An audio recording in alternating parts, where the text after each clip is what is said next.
Doppler effect का question है। इसमें क्या दिया है, हमें एक सोर्स एक स्ट्रेट लाइन पर मूव कर रहा है यूनिफॉर्मली, मतलब कांस्टेंट वेलोसिटी से, और इसकी स्पीड है 0.8 times the velocity of wave, मतलब कि बहुत फास्ट चल रहा है। और एक ऑब्जर्वर जो है वो इससे 250 मीटर्स पर दूर है, और ऑब्जर्वर दे रखा है रेस्ट पे।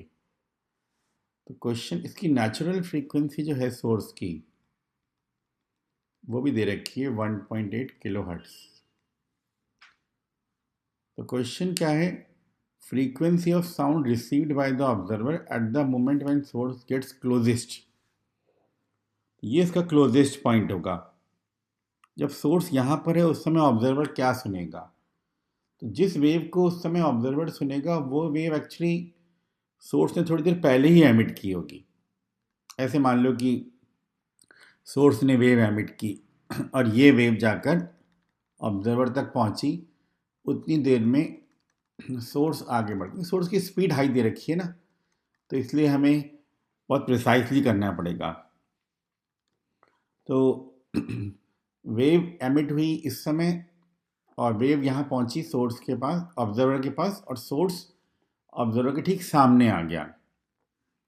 जितनी देर में ये गया है उतनी देर में ये मोमेंट होगा। तो मतलब ये मान लो v वेव स्पीड से वेव चल रही है, तो ये vt हो गया, और ये जो हो गया vst। vs दे रखा है 0.8। यहाँ से एंगल आ गया cos theta, vs by v, मतलब कि 0.8। अब इस वेव की फ्रीक्वेंसी कितनी ये रिसीव करेगा, उसका हमारे पास फॉर्मूला है v upon v minus source का component towards the wave, vs cos theta into F not.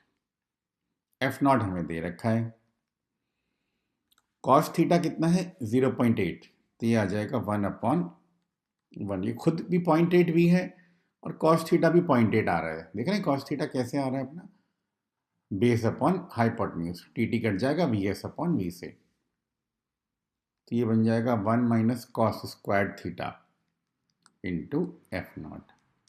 Cos theta put कर दो, एफ नॉट नेचुरल फ्रीक्वेंसी आपको दे रखी है 1.8 किलो हर्ट्स, तो ये आ जाएगा 5 किलो हर्ट्स। ये 5 जो है वो बन गया हमारा x। आधा काम तो हो गया। अब remaining part, distance between source and observer when observer receives the frequency of 1.8। 1.8 इसकी नेचुरल फ्रीक्वेंसी है, और इस समय सोर्स चल रहा होगा परपेंडिकुलरली, तो इस समय जो वेव एमिट होगी उस वेव के अलोंग सोर्स की वेलोसिटी का कोई कंपोनेंट नहीं आएगा। ये वाली वेव जो सुनाई देगी वो होगी एफ नॉट वाली, लेकिन जब वो सुनेगा उतनी देर में सोर्स थोड़ा आगे निकल गया होगा। तो क्वेश्चन क्या है, सोर्स और ऑब्जर्वर के बीच में गैप कितना होगा जब ये नेचुरल फ्रीक्वेंसी वाली वेव को सुनेगा। तो 250 थोड़ा ज़्यादा हो जाएगा। अब देखें जरा ये कैसे निकालेंगे। 250 चलने में टाइम कितना लगेगा वेव को, 250 बाई वी, उतनी देर में सोर्स कितना चल जाएगा, 250 upon V into V S, मतलब वही 0.8 इंटू 250 कितना होता है, 0.8 इंटू 250 200, और ये 250 है। पाइथागोरस थ्योरम लगाएंगे, ये आ जाएगा अराउंड 320 मीटर्स। नियरेस्ट इंटीजर बोला है, थोड़ा सा ज़्यादा आएगा 320.1 के आसपास, 320। तो इसका मतलब है y हो गया हमारा 320। तो हमें क्या चाहिए, y बाई एक्स का रेशो 320 अपॉन 5, आई थिंक ये आ जाएगा 64। ये हमारा आंसर हो गया।